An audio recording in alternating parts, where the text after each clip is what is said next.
வணக்கம் ஃப்ரெண்ட்ஸ். நம்ம இந்த வீடியோல என்ன பார்க்க போறோம்னா, ஈச்சர் மோட்டார்ஸ் லிமிடெட் இந்த கம்பெனியோட அனலைஸ் தான் பார்க்க போறோம். இந்த கம்பெனி இன்னைக்கு எப்படி இருக்கு? இதுக்கு முன்னாடி எப்படி இருந்துச்சு? இதுக்கப்புறம் எப்படி இருக்கலாம்? அப்படிங்கிறத நம்ம இந்த வீடியோல பார்க்கலாம். இந்த கம்பெனியோட அனலைஸ நம்ம ஸ்டார்ட் பண்ணலாம். இந்த கம்பெனியோட மார்க்கெட் கேபிட்டல் பார்த்தீங்கன்னா, 1,04,734 கோடி உங்களுக்கு மார்க்கெட் கேபிட்டல் இருக்கு. கரண்ட் பிரைஸ் பார்த்தீங்கன்னா, ரூ. 3,826 ட்ரேட் ஆயிட்டு இருக்கு. ஹை பார்த்தீங்கன்னா, ரூ. 4,200 வரையும் ஹை போயிருக்கு. லோ பார்த்தீங்கன்னா, ரூ. 2,800 வரையும் லோ வந்திருக்கு. இந்த கம்பெனியோட கடன் பார்த்தீங்கன்னா, 416 கோடி ரூபா உங்களுக்கு கடன் இருக்கு. ப்ரொமோட்டர் ஹோல்டிங் பார்த்தீங்கன்னா 50% கிட்ட உங்களுக்கு ப்ரொமோட்டர் அவங்களே ஹோல்டு பண்றாங்க. சேல்ஸ் growth பார்த்தீங்கன்னா 20% வந்து சேல்ஸ் growth இருக்கு. ரிசர்வ் பார்த்தீங்கன்னா கிட்டத்தட்ட 15,900 கோடி கிட்ட ரிசர்வ் வச்சிருக்காங்க. நெட் ப்ராஃபிட் பார்த்தீங்கன்னா 3,551 கோடி ரூபா நெட் ப்ராஃபிட் பண்றாங்க. சேல்ஸ் பார்த்தீங்கன்னா 15,626 கோடி ரூபா கிட்ட சேல்ஸ் பண்ணிட்டு இருக்காங்க. இந்த கம்பெனியோட ஷேரை வந்து இவங்க பிளட்ஜ் பண்ண கிடையாது. நம்ம பார்த்த வரையுமே இந்த கம்பெனி ஒரு லாங் டைம் இன்வெஸ்ட்மெண்ட்டுக்கு ஒரு நல்ல கம்பெனியா தான் இருக்கு. அதே மாதிரி இவங்க என்னெல்லாம் மேனுஃபேக்சரிங் பண்றாங்க, என்னெல்லாம் சேல்ஸ் பண்றாங்கிறத நம்ம இந்த வீடியோட எண்ட்ல பார்க்கலாம். இந்த கம்பெனியோட ஓவரால் சார்ட் நம்ம பார்க்கலாம். இந்த கம்பெனி பார்த்தீங்கன்னா 2006ல ரூ. 30 ரூ. 20 அந்த ரேஞ்சில் தான் ட்ரேட் ஆகிட்டு இருந்திருக்கு. இன்னைக்கு பார்த்தீங்கன்னா ரூ. 4,000 வரையும் ஹை போயிருக்கு. இந்த மாதிரி கம்பெனி தான் நம்ம லாங் டைமுக்கு இன்வெஸ்ட்மெண்ட் பண்றதுக்கு சூஸ் பண்ணணும். இந்த கம்பெனிலாம் பார்த்தீங்கன்னா கொரோனா காலகட்டத்தில் மட்டும்தான் ஒரு பெரிய டவுன் வந்திருக்கும் சொல்லிச்சு. மித்தபடி பார்த்தீங்கன்னா எந்த இடத்துலையுமே வந்து ஒரு மிகப்பெரிய டவுனே வரல. சின்ன சின்ன அப் டவுன் இருந்தாலும் நம்ம அந்த இடத்துல இன்வெஸ்ட்மெண்ட் பண்ண தான் நம்ம பார்க்கணும். இந்த இடத்துல ஒரு ஹை போயிருக்குன்னா ஒரு ஒரு ஒரு ரேஞ்சை விட்டு அடுத்த ரேஞ்சு ஹை போகும்போதுனா நம்ம டவுன்ல தான் நம்ம எங்கேயுமே பை பண்ண பார்க்கணும். அதே மாதிரி தான் ஒரு இடத்துல நடந்திருக்கு பாருங்க. இந்த மாதிரி கொரோனாலாம் அந்த இடத்துலலாம் பை பண்ணியிருந்தாங்கன்னா 1,500 பண்ணியிருந்தாங்கன்னா பாருங்க ஒரு 2 வருஷத்துலேயே எத்தனை மடங்கு உங்களுக்கு 2-3 மடங்கு மேல ப்ராஃபிட் கிடைச்சிருக்கு. இதே மாதிரி ஒரு நல்ல கம்பெனியா லாங் டைமுக்கு இன்வெஸ்ட்மெண்ட் பண்றதுக்கு நம்ம யோசிக்கலாம் இந்த மாதிரி கம்பெனில. இந்த கம்பெனியோட காம்படிட்டர் யார் யாரான்னு பார்த்தீங்கன்னா TVS motor, Hero MotoCorp இந்த மாதிரி பெரிய பெரிய கம்பெனி தான் உங்களோட இன்னைக்கு காம்படிட்டரா இருக்காங்க. இந்த கம்பெனியோட ப்ராஃபிட் அண்ட் லாஸ் நம்ம பார்க்கலாம். இந்த கம்பெனியோட இயர்லி ப்ராஃபிட் அண்ட் லாஸ் நம்ம பார்த்தோம்னா 2011ல இந்த கம்பெனி வந்து 5,684 கோடி ரூபாய்க்கு சேல்ஸ் பண்ணியிருக்காங்க. அதுவும் பார்த்தீங்கன்னா வருஷம் வருஷம் இன்க்ரீஸ் ஆகிக்கிட்டே தான் போயிட்டு இருக்கு. இப்ப கடைசியா பாத்தீங்கன்னா 15,626 கோடி கிட்ட அவங்க சேல்ஸ் பண்ண ஆரம்பிச்சிட்டாங்க. எல்லாம் போக நெட் ப்ராஃபிட் உங்களுக்கு எவ்வளவு கிடைக்குதுன்னு பாத்தீங்கன்னா 2011ல 497 கோடி ரூபாய் உங்களுக்கு பாத்தீங்கன்னா நெட் ப்ராஃபிட் கிடைச்சிருக்கு.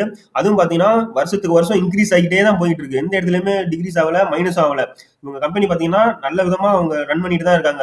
ஏன்னா நம்ம ராயல் என்ஃபீல்டுங்கிறது எல்லாத்துக்கும் ஒரு கனவு பைக்கா தான் இன்னைக்கு வரையும் இருந்துகிட்டு இருக்கு. அதுதான் இந்த கம்பெனியோட மிகப்பெரிய சக்சஸாவே இருந்துகிட்டு இருக்கு. அதே மாதிரி இந்த கம்பெனியோட ப்ராஃபிட் அண்ட் லாஸும் பார்த்தீங்கன்னா நல்லா தான் இருக்கு எல்லா விஷயத்துலையுமே. இந்த கம்பெனியோட பேலன்ஸ் ஷீட் நம்ம பார்க்கலாம். இந்த கம்பெனியோட பேலன்ஸ் ஷீட்ல முக்கியமா நம்ம பார்க்க வேண்டியது ரிசர்வும் பாரோவிங்ஸும். இவங்க எவ்வளவு ரிசர்வ் வச்சிருக்காங்கன்னு பார்த்தீங்கன்னா 15,900 கோடி கிட்ட ரிசர்வ் வச்சிருக்காங்க.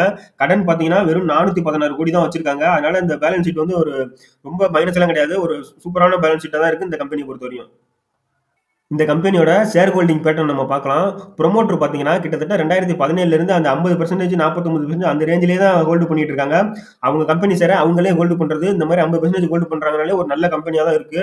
அதே மாதிரி எஃப்ஐஐ பார்த்தீங்கன்னா 30% ஹோல்டு பண்றாங்க. இது ஒரு பெரிய விஷயம். ஏன்னா எஃப்ஐஐ வந்து ஃபாரின் இன்வெஸ்டர் 30% ஹோல்டு பண்றதெல்லாம் அவங்க வந்து யாருமே வந்து நம்மள மாதிரி ரீட்டைல் இன்வெஸ்டர்னா நம்ம ஒரு கம்பெனி வந்து அனலைஸ் பண்ணாம ஏதோ ஒன்று வாங்குவாங்க, பென்னி ஸ்டாக் அந்த மாதிரி. ஆனா ஃபாரின் இன்வெஸ்டர்லாம் அப்படி இன்வெஸ்ட் பண்ண மாட்டாங்க. ஒரு கம்பெனி வந்து பயங்கரமா ரிசர்ச் பண்ணி அதுக்கப்புறம் தான் இன்வெஸ்ட் பண்ணுவாங்க. அவங்களே பார்த்தீங்கன்னா கிட்டத்தட்ட 30% இந்த கம்பெனில இன்வெஸ்ட் பண்ணியிருக்கிறது ஒரு நல்ல விஷயம். அதுக்கடுத்து பார்த்தீங்கன்னா டிஏ பார்த்தீங்கன்னா 9.7% வந்து டிஏ இன்வெஸ்ட் பண்ணியிருக்காங்க. கவர்மெண்ட் பார்த்தீங்கன்னா 0.1% வந்து கவர்மெண்ட் இன்வெஸ்ட் பண்ணியிருக்காங்க இந்த கம்பெனில. பப்ளிக் பார்த்தீங்கன்னா 10% தான் இன்வெஸ்ட் பண்ணியிருக்காங்க. நான் ஒரு வீடியோலையும் சொல்றதுதான், எந்த கம்பெனில பப்ளிக்லாம் ரொம்ப கம்மியா இருக்காங்களோ அந்த கம்பெனி தான் பார்த்தீங்கன்னா நல்ல மல்டிபக்கராகவும் இருந்திருக்கும். இதுக்கப்புறம் இருக்க வாய்ப்பு இருக்கு. ஏன்னா நீங்க வேணா எடுத்து பாருங்க. ஒரு சில கம்பெனி நான் போட்ட வீடியோலயே நீங்க ஒரு வீடியோ செக் பண்ணி பார்த்தீங்கன்னாலே உங்களுக்கு தெரியும். ஷேர் ஹோல்டிங் பேட்டர்னை பொறுத்தவரையும் மிகப்பெரிய மல்டிபக்கர் ஆன கம்பெனி எல்லாம் நம்ம பப்ளிக் வந்து பார்த்தீங்கன்னா ரொம்ப கம்மியா தான் இன்வெஸ்ட் பண்ணியிருப்பாங்க. ஏன்னா நம்மளும் எப்பவுமே வந்து பாத்தீங்கன்னா எங்க லாஸ் வருமோ அந்த மாதிரி பென்னி ஸ்டாக் தான் போயிட்டு லாஸ் பண்ணி விட்டு ஷேர் மார்க்கெட் விட்டு வெளியில போறது காரணமே இந்த மாதிரி நல்ல கம்பெனில பண்ணாம பென்னி ஸ்டாக் பின்னாடி போறதுதான். ஈச்சர் மோட்டார் லிமிடெட் இந்த கம்பெனி என்னெல்லாம் மேனுஃபேக்சரிங் பண்றாங்க, சேல்ஸ் பண்றாங்கன்னு பாத்தீங்கன்னா இவங்க முக்கியமா பண்றது இந்த ராயல் என்ஃபீல்டுங்கிற பைக் தான் அவங்க பண்றது. இந்த ராயல் என்ஃபீல்டுங்கிறது நம்ம இந்தியால ஒரு பாரம்பரிய வண்டின்னு சொல்லலாம். எல்லாத்துக்கும் ஒரு கனவு பைக்காவே இருக்கும். ராயல் என்ஃபீல்டுங்கிறது ஒரு பிராண்டோட மிகப்பெரிய இந்தியால ஒரு மிகப்பெரிய பிராண்டுன்னே சொல்லலாம். ஒரு பைக் வச்சிருக்கவங்களும் நான் ராயல் என்ஃபீல்டு வாங்கணும் அப்படிங்கிற ஒரு ஆசை எல்லாத்துக்குமே இருக்கும். ஏன்னா அந்த அளவுக்கு இந்த பிராண்டோட மக்கள்கிட்ட ரொம்ப ஒன்றி இருக்குது. அதே மாதிரி ஈச்சர் வெஹிக்கிள் இவங்க 2 தான் மேனுஃபேக்சரிங் பண்றாங்க அதிகபட்சமா. பைக்கும் சரி, ஈச்சர் வேனும் சரி, இந்தியாவில் ஒரு நல்ல சேல்ஸ் ஆகிட்டு இருக்க பொருட்கள் தான் ரெண்டுமே. அதே மாதிரி இந்த கம்பெனி வந்து பாத்தீங்கன்னா வருஷத்துக்கு வருஷம் அவங்க ப்ராஃபிட்டை இன்க்ரீஸ் பண்ணிக்கிட்டே தான் போய்கிட்டு இருக்காங்க. இதுக்கப்புறம் அவங்க வேற ப்ராடக்ட்டுக்கும் அவங்க மேனுஃபேக்சரிங் பண்ணலாம். டிஃப்ரெண்டான மாடல்ல அவங்க வந்து ஒரு வெஹிக்கிளை வந்து அப்கிரேட் பண்ணிக்கிட்டே போயிட்டு இருக்காங்க அந்தந்த சூழ்நிலைக்கு தகுந்த மாதிரி ராயல் என்ஃபீல்டை. அதனால இந்த கம்பெனி வந்து பார்த்தீங்கன்னா என்னைக்கு மவுஸ் இருக்க தான் போகுது.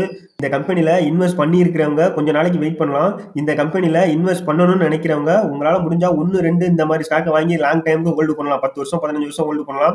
அதிகமாக ஒரே கம்பெனியில் வந்து பார்த்தீங்கன்னா ரொம்ப அமௌண்ட்டை கொண்டு வந்து போட்டு அதுக்கப்புறம் ஏர்லன்னு யாரும் கஷ்டப்படக்கூடாது. ஒரு கம்பெனி வாங்குனீங்கன்னா வாங்கிட்டு ஒரு 10 வருஷத்துல இருந்து 15 வருஷத்துக்கு போட்டோம்னா இந்த மாதிரி கம்பெனிலாம் வந்து பார்த்தீங்கன்னா சேல்ஸ் ஆகிட்டு தான் இருக்க போகுது. அவங்க புது இன்னோவேஷன் கொண்டு வந்துட்டு தான் இருக்க போறாங்க. நமக்கும் இந்த மாதிரி ஒரு பைக் வாங்கணும் எல்லாத்துக்கும் ஒரு ஆசை இருக்க தான் போகுது. அதனால இந்த மாதிரி கம்பெனியை லாங் டைமுக்கு 1 2 வாங்கி ஹோல்டு பண்ணீங்கன்னா ஒரு நல்ல ப்ராஃபிட் கிடைக்க அதிக வாய்ப்பு இருக்கு. இதே மாதிரி என்ன கம்பெனியை அனலைஸ் பண்ணலாம் அப்படிங்கிறத கமெண்ட் பாக்ஸ்ல கமெண்ட் பண்ணுங்க. நம்ம சேனலை பிடிச்சிருந்தா லைக் பண்ணுங்க. நம்ம சேனலை பிடிச்சிருந்தா சப்ஸ்கிரைப் பண்ணுங்க. நன்றி.